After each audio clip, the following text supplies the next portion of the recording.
শুরুতে করবো।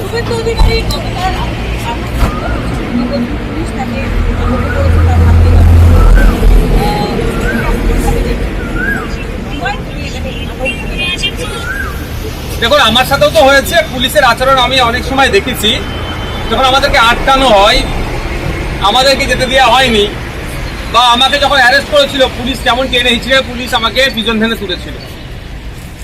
ওখানে শুভেন্দু অধিকারী মহাশয় লিডার অফ অপোজিশনের সাথে কি হয়েছে না হয়েছে যতটুকু ভিডিওর মাধ্যমে দেখতে পাচ্ছি, উনি বলছেন ওনার হাতে লিডার অফ অপোজিশন ইকুইভ্যালেন্ট আপনার ক্যাবিনেট। কোনোভাবেই এগুলো হওয়া উচিত নয়, কাঙ্ক্ষিত নয়। রাজ্যে কোথায় কি হচ্ছে বিরোধীরা যদি না সেখানে গিয়ে পৌঁছাতে পারে, তাহলে যে সমস্যাটা জট থেকে কিভাবে বিনাশ হবে। বিরোধীদেরকে অনেক ক্ষেত্রে আমরা দেখেছি। আমি যখন গত বছরে পুরুলিয়ায় গিয়েছিলাম, অগরপুরে, ওখানকার মানুষদের উপরে জমি কেড়ে নেওয়ার সরকারি মদতে অপচেষ্টা চলছিল, যে পৌঁছাবার চেষ্টা করেছিলাম, পুলিশ আমাকে মাঝে পথে আটকে দিল। গতকালকে যেটা দেখেছি সেটাও শুভেন্দু অধিকারী মহাশয় কতটা চোট হয়েছে না হয়েছে মেডিকেল রিপোর্ট দেখলে বোঝা যাবে। আর বাংলার প্রতিটা নাগরিক সুস্থ থাকুক, সবল থাকুক, এটা কামনা করি। কল্যাণ ব্যানার্জি আপনার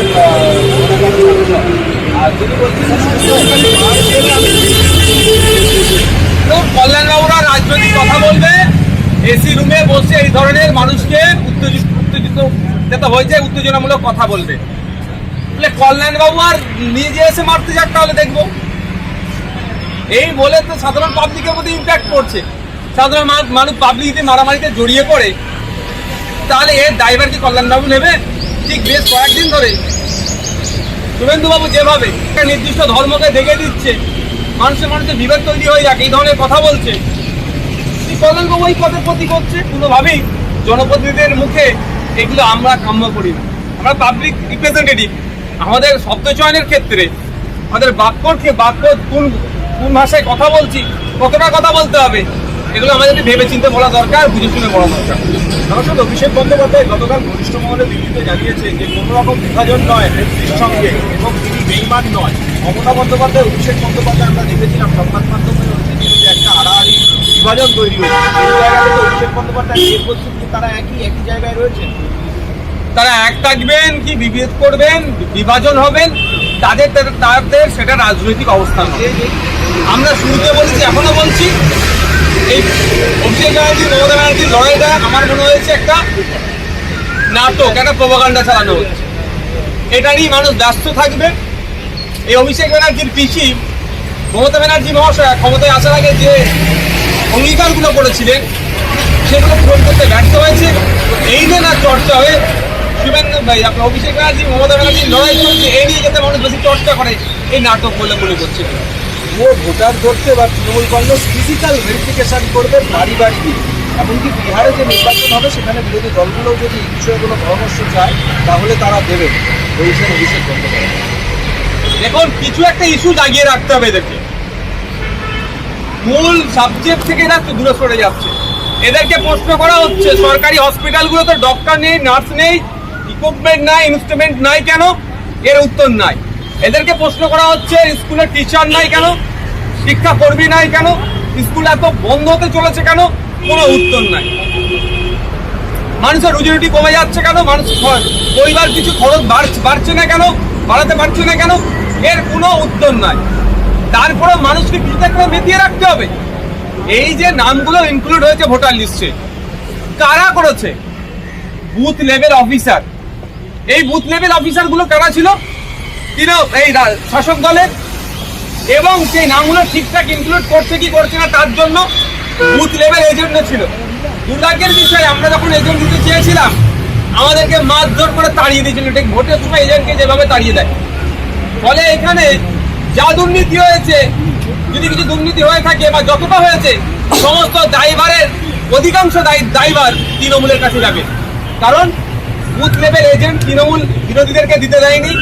দ্বিতীয় কথা হচ্ছে বুথ লেভেল অফিসার, সেটাও শাসক দলের একটা তৃণমূল কংগ্রেসের নিয়োগে হয়েছিল। তারপরেও কিভাবে তাহলে ভুয়ো ভোটারদের নাম ঢুকবে, সেটাও আমি প্রশ্ন রেখে গেলাম। অভিষেক বন্দ্যোপাধ্যায় বলছেন যে দলের মধ্যে তারা বিশ্বাসঘাতকতার কাজ করেছিল, দলের হয়ে কাজ করেন লোকসভা নির্বাচনে, তাদের তালিকা আমি দলনেত্রীকে দিয়েছি এবং দলনেত্রী এ বিষয়ে যা সিদ্ধান্ত নেওয়া এইরকম ডায়লগ ওনাদের মুখ থেকে অনেক আগে শুনেছি। হঠাৎ করে নবজোয়ান নাকি যাত্রা করলেন, সেখানে ওই মানুষের মতামত দেওয়ার জন্য উনি বক্স করেছিলেন, যাদের নাম উঠে আসবে তাদেরকে আপকামিং ইলেকশনে টিকিট দেওয়া হবে। সেটার খবরটা কত দূরে? তিনি হুইপ জারি করেছিলেন, তিনি বলেছিলেন যারা নির্দল থেকে কন্টেস্ট করবে তাদেরকে আমরা দলে নেব না। আমরা কি দেখছি, একের পর এক নির্দল থেকে যারা কন্টেস্ট করছে তৃণমূলে তারা নাম লিখাচ্ছে। অভিষেকবাবু বলা আর বাস্তবে কাজের বিস্তর ফারাক আছে। মূল্যবৃদ্ধি, বেকারত্ব, গোটা দেশ এই মুহূর্তে অবিশ্বাস হচ্ছে গোটা দেশে। আর সেই সময় দেখা যাচ্ছে যে সাংসদদের বেশ কিছু টাকা বেতন বৃদ্ধি হয়েছে, যারা প্রাক্তন সাংসদ তাদের পেনশন বেড়েছে, প্রতিবাদ করবেন? আমি তো অলরেডি প্রতিবাদ বিধানসভার মধ্যে আমাদের বিধায়কদের মন্ত্রীদের যখন 1 লাফে 40,000 টাকা বেড়ে গিয়েছিল, এর আমি প্রতিবাদ তো সর্বপ্রথম আমি করেছি অ্যাসেম্বলি হাউসের সামনে দাঁড়িয়ে। অ্যাসেম্বলি হাউসের ভিতরেও করেছি, বাইরেও করেছি। হ্যাঁ, মূল্যবৃদ্ধির সময়ে বিধায়কদের বা মন্ত্রীদের বাড়ানো দরকার। 1 লাফে যতটা বাড়িয়েছে তার আমরা বিরোধিতা করেছি। আজকের দিনে দাঁড়িয়েও বলবো 1 লাফে যেভাবে 25,000 টাকা সম্ভবত বেরিয়েছে, এটা কোনোভাবেই মেনে নেওয়া যায় না। হ্যাঁ, এখানে বিধায়ক এমপিদের মাইনে বেড়ে যাচ্ছে, কিন্তু সাধারণ মানুষের যারা স্কিল লেবার আনস্কিল লেবার তাদের নিয়ে কোনো চর্চা হচ্ছে না কেন? তাদেরও তো বলা দরকার থাকে যে একটা মজুরির পার ডে এত টাকা বরাদ্দ করতে হবে, সেটা নিয়ে চর্চা হচ্ছে না। বরঞ্চ সরকারি কর্মচারীদের পে কমিশন হলে নতুন করে আলোচনা করে কমিশন তৈরি করে তারপরে মাইনে বাড়াতে হয়। আর এই আমাদেরকে যারা ভিআইপির স্ট্যাটাস দিল, যারা ভোটাররা, তাদের কথা না ভেবে আমরা আমাদেরটা গুছিয়ে নিচ্ছি। দায়িত্বশীল জনপ্রতিনিধিদের কাজ হবে প্রথম জনগণেরকে এগিয়ে নিয়ে যাওয়া, জনগণকে আগে পরিষেবা দেওয়া, তারপরে লিডাররা পরিষেবা পাবে। দুর্ভাগ্যের বিষয়, কোনো কমিশন ছাড়াই এমপিদের যেভাবে মাইনে বাড়িয়েছে আমি বিরোধিতা করছি। আগে যারা অর্গানাইজ সেক্টরে কাজ করছেন, আনঅর্গানাইজ সেক্টরে কাজ করছেন, তাদের জীবনযাপনের মান কিভাবে উন্নত করা যায় তার পরিকল্পনা করা দরকার। তারপরে যারা ভোটার, যারা লিডার, তাদের ভাবা দরকার। বলছি, বাংলাদেশ আস্তে আস্তে স্বাভাবিক পথে যাচ্ছে, সেনারা দখল নিতে পারে বলে একটা মনে করা হচ্ছে, ইউনূস সরকার চিনে যাচ্ছে। বাংলাদেশের সামগ্রিক পরিস্থিতি নিয়ে আপনাদের কি স্ট্যান্ড? আমাদের প্রথমেই স্ট্যান্ড আমাদের ক্লিয়ার করা আছে। বিদেশ নীতি আছে, এক্সটার্নাল অ্যাফেয়ার্স মিনিস্টার আছে, দেশের প্রধানমন্ত্রী আছে। সর্বোপরি বিদেশ নীতি অনুযায়ী আমাদের দেশ যে অবস্থা নিতে বাধ্য, সেই অবস্থান আমাদের। এবার পার্শ্ববর্তী দেশ তারাও বাংলায় কথা বলে, আমরাও বাংলায় কথা বলি। আমরা আমাদের এই বাঙালি ব্যাপারটা থেকে, যে বাংলাদেশের সংখ্যালঘু হিন্দুদের উপর যখন অত্যাচার হয়েছিল, ছুটে গিয়েছিলাম ডেপুটি হাইকমিশনের ওখানে, ডেপুটেশন দিয়েছিলাম। জাতীয় পতাকাকে যখন অবমাননা করেছিল বাংলাদেশে, আমাদের জাতীয় পতাকাকে, ছুটে গিয়ে ডেপুটেশন দিয়েছিলাম। এখন বাংলাদেশের দ্রুত শান্তি ফিরে আসুক, আমরা প্রত্যেকেই চাইবো। ইন্ডিয়া বাংলাদেশের সম্পর্ক স্বাভাবিক হোক, আমরা প্রত্যেকে চাইবো। এখন দেখার বিষয় কবে বাংলাদেশে ইলেকশন হচ্ছে। দুর্ভাগ্যের বিষয়, আমাদের দেশ থেকে অনেক স্টেটমেন্ট দিলেও একবারের জন্য যে বাংলাদেশের দ্রুত নির্বাচন হোক, এটা আমার দেশের সরকারের পক্ষ থেকে এই ধরনের কোনো অফিসিয়াল স্টেটমেন্ট দেখতে পেলাম না। আমি একজন আইনসভার সদস্য হিসাবে, পশ্চিমবাংলার একজন দেশের নাগরিক হিসাবে, আমিও চাইবো বাংলাদেশের দ্রুত নির্বাচন হোক, নির্বাচিত সরকারের মাধ্যমে বাংলাদেশ হোক। বলছি, আইসিডিএস এর জায়গা তৃণমূল নেতা নিয়ে নিয়েছে বলে অভিযোগ আসছে, আর আইসিডিএস এর বাচ্চারা রাস্তায় খাচ্ছে, বিজেপি বিধায়ক সেখানে গিয়ে নিজেও খাচ্ছেন। দেখুন, আইসিডিএস এর জায়গা এরা ছাড়ে না, মন্দিরের জায়গা এরা ছাড়ে না, মসজিদের জায়গা এরা ছাড়ে না, রিফিউজি ল্যান্ড এরা ছাড়ে না। গরিব মানুষকে ভুল বুঝিয়ে, ফুসলিয়ে, সই করিয়ে জায়গা তুলে নিচ্ছে, এই নিয়ে অন্যজনকে বিক্রি করছে। এগুলো তৃণমূল কংগ্রেস দ্বারা সবই সম্ভব। যেখানে দুর্নীতি সেখানে তৃণমূল কংগ্রেসকে পাবেন, আর যেখানে তৃণমূল কংগ্রেসের উপস্থিতি সেখানে দুর্নীতি থাকবে। এটা একটা পার্ট। এখন দেখার বিষয়, মাননীয় মন্ত্রী মহাশয়া, ওমেন অ্যান্ড চাইল্ড ডিপার্টমেন্টের যিনি মন্ত্রী মহাশয় আছেন, তিনি এই বিষয়টা নিয়ে কি সদার্থক ভূমিকা নেন। দমকল থানার সেকেন্ড অফিসার, তিনি আইআইটি ছাত্রকে বেধড়ক পেটাচ্ছে, তার বিরুদ্ধে সিপির কাছে কমপ্লেন জমা করছে এই পরিবার। এই যে পুলিশের অত্যাচার, এই যে পুলিশের দাদাগিরি, কি বলবেন? অনেক ক্ষেত্রে পুলিশ অতি সক্রিয় হওয়ার ফলে এইগুলো সামনে আসছে। কোনোভাবেই কাঙ্ক্ষিত নয়। পুলিশ কারো উপরে শারীরিক তবে এই ধরনের টর্চার করতে পারে না। সিপি স্যারের কাছে কমপ্লেন গিয়েছে, কনসার্ন যিনি আছেন তার হায়ার অথরিটি কমপ্লেন দিয়েছে। এখন দেখার বিষয় কমপ্লেনের বেসিসে পুলিশের বিরুদ্ধে কি ডিপার্টমেন্টাল ওরা যে প্রসিডিংস আছে কি জারি করে, কোনোভাবেই কাঙ্ক্ষিত নয়। আমাদের তো মাস 6 আগে আমাদের মামলাও চলছে কলকাতা হাইকোর্টে, আবু সিদ্দিক আল্লাহর নামে পুলিশ কাস্টডিতে এমন অত্যাচার করেছে, তার জামিনের কয়েকদিন পরেই মারা গিয়েছে। গত 1.5-2 বছর হতে চললো বারুইপুরে পুলিশ ডিস্ট্রিক্টের আন্ডারে 4 জনকে পিটিয়ে মেরেছিল। কলকাতাতে হচ্ছে, বিভিন্ন জায়গায় পুলিশ কাস্টডিতে, ওয়েস্ট বেঙ্গলে, উত্তরপ্রদেশের পরে স্থান নিতে চলেছে পুলিশ কাস্টোডিয়াল টর্চার। এগুলো বন্ধ হওয়া দরকার। বলছি সোয়েব খান আনসারুল্লাহ বাংলা গোষ্ঠীর সদস্য, বাংলা এবং আসামে অশান্তি পাকানোর ছক করছে, এনআইএ তাকে খুঁজছে। ধরা দরকার, তো তাড়াতাড়ি ধরা দরকার। রাজ্য প্রশাসনকে যোগাযোগ করা দরকার, যদি আমাদের ওয়েস্ট বেঙ্গলে থেকে থাকে দ্রুত তাকে চিহ্নিত করে তুলে দেওয়া দরকার, এবং 1 বছরের মধ্যে যদি এই সোয়েব খান কোনো তখন অন্যায়ের সাথে যুক্ত থাকে তার বিরুদ্ধে চার্জশিট দিয়ে তাকে দোষী সাব্যস্ত করা। কারণ আমরা দেখেছি 7 বছর, 8 বছর, 10 বছর, 15 বছর, ইভেন 27 বছর পর্যন্ত দেশ বিরোধী কাজের সাথে নাকি যুক্ত ছিল এই সোয়েব খান ধরনের, এই ধরনের কোনো আগে পরে ইসলাম মোহাম্মদ নাম লেখা লোককে তুলে নিয়ে যায়। 5 বছর, 7 বছর, ইভেন 27 বছর পর্যন্ত নির্দোষ, 27 বছর হয়ে যাওয়ার পরে জেল খাটার পরে নির্দোষ প্রমাণিত হয়ে বাইরে আসে। এইগুলো না হয়, কারণ আমরা দেখেছি এর পূর্বে জিআরপি লেটেস্ট, আমি বলছি মাস 6 আগেকারের কথা, জিআরপি অ্যারেস্ট করেছিল, অভিযোগ কি এরা নাকি দেশ বিরোধী কাজের সাথে যুক্ত 4 জন মাদ্রাসার টিচারকে। 5 বছর পরে তারাই নির্দোষ প্রমাণিত হয়ে বাইরে আসলো। তার জীবনের কিন্তু 5টা বছর নষ্ট হলো। আমি তারপরে বলছি কেউ তো অন্যায় করে থাকে 1 বছরের মধ্যে চার্জশিট দিয়ে তাকে ফাঁসিতে লাগিয়ে জেলে রাখাটাও আমি পক্ষপাতী নয়। কারণ দেশ বিরোধী কাজ করবে আর দেশে থেকে দেশের অন্ন নষ্ট করবে, ও সেই সময় ওকে দেওয়া যাবে না। হাওড়ায় রাজনীতি হলো, সেই কারণে এতগুলো মানুষের কি ভোগান্তি হচ্ছে? পুরসভার কোনো ইলেকশন নেই, চেয়ারম্যান নেই, কাউন্সিলর নেই। হাওড়া শহর কলকাতা শহরের থেকেও প্রায় 200 বছরের মনে পুরাতন শহর। দীর্ঘ বেশ কয়েকটা বছর মানুষের যে অভাব অভিযোগ শোনার জন্য যে জনপ্রতিনিধি থাকার দরকার, তার থেকে তারা পাচ্ছে না। শুধু অ্যাডমিনিস্ট্রেটরকে দিয়ে অ্যাডমিনিস্ট্রেটিভ ভাবে এটাকে চালানোর চেষ্টা করছে।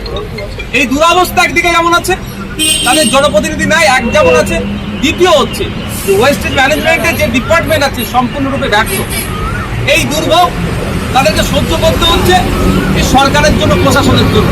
এর জবাব মানুষ আগামী দিনে দেবে।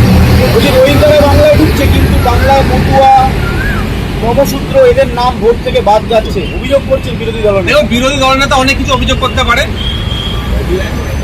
তার রাজনীতি করার আর কোনো অপশন নাই। রোহিঙ্গা যদি বাংলায় ঢুকে সর্বপ্রথম তো অমিত শাহ জি দায়ী হয়ে যাবে। তাহলে তো শুভেন্দুবাবু অমিত শাহ জিকে দায়ী করছে কি বিএসএফ যে আমাদের বর্ডার সিকিউরিটি ফোর্স আছে তাদের ব্যর্থতার ফলে রোহিঙ্গারা ঢুকে যাচ্ছে। এটা একদম সার্বত্যাহীন কথা, এর কথার কোনো গ্রহণযোগ্যতা নেই। ওনাকে রাজনৈতিকভাবে টিকে থাকতে হবে, চর্চায় থাকতে হবে, এটা কথা বলছে। দেশের নাগরিক কোনো মতুয়ার যদি ভোটার লিস্ট থেকে নাম কাটা যায়, তার হয়ে নওশাদ সিদ্দিকীর রাস্তায় না। বলছি 50 জন এমএলএ অনুপস্থিত বিধানসভা চলাকালীন, তৃণমূলের শৃঙ্খলা রক্ষা কমিটি বলছে ব্যবস্থা নেবে। কি ব্যবস্থা নেবে? যারা আছে তাদের অধিকাংশ কি করে? যারা উপস্থিত হয়ে আছে তারা অধিকাংশ কি করে? যেদিন মমতা ব্যানার্জি মহাশয় থাকে হাউসে, সেই দিন একটু অ্যাক্টিভিটি দেখতে পাই টেবিল চাপড়াতে, আর উনি যেদিন থাকেন না থাকারই মতো। স্পিকার স্যার তো হাউসেই বলেছেন, এমনও দিন গেছে স্পিকার স্যারকে এসে 1 মিনিট অপেক্ষা করতে হয়েছে যে সংসদীয় রীতি আছে 7 জন মিনিস্টার আর 30 জন নাকি এমএলএ থাকতে হবে, সেই সংখ্যাটা হয়ে ওঠে না। আমি তো ওই জন্য বলছি বিধানসভা টিভি চালানোর আমি পক্ষে সওয়াল করছি। বিধানসভা টিভি চালালে তার নির্বাচনী ক্ষেত্রের এমএলএরা কি করছেন বিধানসভায় গিয়ে তাদের কটা অভাব অভিযোগ তুলছেন, সামগ্রিক রাজ্যের কথা কি বলছে, সেই বিষয়টাও তাদের লোকাল ভোটাররা জানতে পারবে তার এমএলএ স্যার কি পারফর্ম করছে। 2024 সালে তৃণমূল কংগ্রেস বঞ্চনাকে হাতিয়ার করে সাফল্য, 2026 কেন্দ্রীয় বঞ্চনাকে তারা অস্ত্র করছে। অভিষেক বন্দ্যোপাধ্যায় ঘরোয়া আলোচনা। দেখুন, আমি একদম সরাসরি কথা বলছি, আমার ভিডিওটা কত জায়গায় গিয়ে পৌঁছাবে আমি বলতে পারছি না। সংবিধানের অনুচ্ছেদ 131 আর্টিকেল 131 সরাসরি বলা আছে, রাজ্যে যদি সংঘাতে লেগে যায়, রাজ্যের সাথে কেন্দ্রে যদি কোনো বিষয়ে সংঘাত থাকে, এই সংঘাত নিরসনের জন্য সুপ্রিম কোর্টে যেতে পারে। তো তো কেন্দ্রীয় বঞ্চনা বঞ্চনা বলে চিৎকার করলেও দিল্লিতে গিয়ে বিভিন্ন দপ্তরের সামনে প্রতীকী ধর্নায় বসলেও দুর্ভাগ্যের বিষয় যেখানে ধর্নায় বসছে তারই অদূরে সুপ্রিম কোর্ট সেখানে গিয়ে মামলা করছে না কেন? নিশ্চিতভাবে ডাল মে কুছ কালা হয়। যুক্তরাষ্ট্রীয় পরিকাঠামোতে কোনোভাবেই কেন্দ্র সরকার কোনো রাজ্যের পাওনাকে আটকে রাখতে পারে না। যদি অবৈধভাবে আটকে রাখে সংবিধানের 131 আর্টিকেল 131 কে সামনে রেখে সেই বাধাটাকে কাটিয়ে উঠতে পারবে। এদের সিবিআই না তদন্ত করে, আপনার ইডি না তদন্ত করে, না তদন্ত করে, তার জন্য ছুটে চলে যাচ্ছে সুপ্রিম কোর্টে। নিয়োগকে আটকানোর জন্য ছুটে চলে যাচ্ছে সুপ্রিম কোর্টে। কিন্তু রাজ্যের পাওনা, রাজ্যের বকেয়াটা যাতে পাওয়া যায় তার জন্য সুপ্রিম কোর্টে যাচ্ছে না কেন? এটা আমাদের ভাবাচ্ছে। একটাই কারণ যে ইউসি এরা ঠিকঠাক দিতে পারেনি, কোথায় কিভাবে টাকাগুলোকে খরচ করেছে, ফান্ডের মিসম্যানেজমেন্ট হয়েছে, এইগুলো ধরা